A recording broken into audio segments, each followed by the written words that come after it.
et le ralentissement de l'activité économique dans notre pays.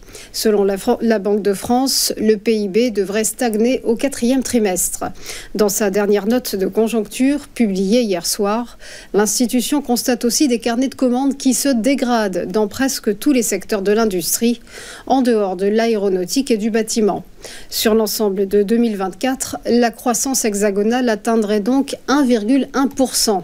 Un élan que notre pays doit en partie aux Jeux Olympiques, mais une embellie éphémère. Car depuis la rentrée, le nombre de défaillances d'entreprises est proche des records et les plans sociaux sont de retour, avec 53 000 emplois détruits sur les 2 derniers trimestres. Quant au moral des chefs d'entreprise, il est lui aussi morose, aucun des interrogés n'entrevoyant une amélioration pour novembre. Un horizon bouché par les incertitudes liées à la situation politique française et les risques de protectionnisme accru aux États-Unis suite à la réélection de Donald Trump, avec la menace d'une surtaxe de 10 à 20% sur les produits européens entrant sur le sol américain. Les États-Unis qui vont bientôt compter un nouveau ministre, en la personne d'Elon Musk. L'homme le plus riche au monde vient d'être nommé ministre de l'efficacité gouvernementale. Un poste spécialement créé pour lui, bien que partagé avec le milliardaire républicain Vivek Ramaswamy. Mission d'Elon Musk, démanteler la bureaucratie gouvernementale et tailler 2000 milliards dans le budget fédéral américain qui s'élève à 6700 milliards de dollars selon le président élu.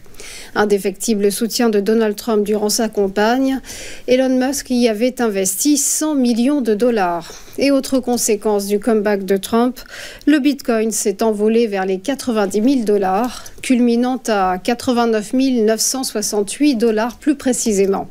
De retour à la Maison-Blanche, Trump pourrait adopter la star des crypto-monnaies comme actif de réserve stratégique, ce qui pourrait faire perdurer l'effet de levier sur la devise numérique. On termine avec le chiffre du jour, 14. C'est le nombre d'avions que Boeing a réussi à livrer en octobre en dépit de la grève. Dans le détail, le constructeur aéronautique a notamment remis 9 appareils 737 MAX à leurs propriétaires, ainsi que 4 787 Dreamliner et un 767-300 de fret. Depuis le début de l'année, ce sont 305 avions qui ont été livrés contre 405 sur la même période un an plus tôt. Pour rappel, Boeing a été paralysé par l'un des plus gros conflits sociaux de son histoire, avec le débrayage de 33 000 employés dans le nord-ouest des États-Unis. Après une cinquantaine de jours, un accord a finalement été voté par les machinistes le 4 novembre, avec la reprise du travail effective hier. Le retour à la normale de la production devrait prendre quelques semaines encore. On en vient au point bourse, le rappel de la clôture des marchés. Hier, les places boursières européennes déprimées à la traîne, et notamment le CAC 40 qui a lourdement trébuché, moins 2,69%, terminant à 7 226 points. Lesté par le secteur du luxe notamment. À Francfort, le DAX a plongé de moins 2,13% à 19 033 points.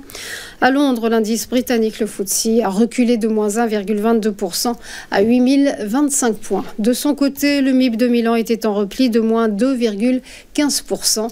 Et quant à l'IBEX de Madrid, il a chuté de moins 1,85%. Outre-Atlantique, à Wall Street, même scénario pour les indices en plus modéré. Le Dow Jones a rendu moins 0,86%, le S&P 500 a cédé moins 0,29% et le Nasdaq Composite s'est effrité de moins 0,09%. Enfin, un mot du Nikkei, l'indice japonais a terminé lui aussi dans le rouge, une baisse de moins 1,66%. Voilà pour les dernières infos, on marque une première pause de pub et on se retrouve juste après pour Chronocac. À tout de suite.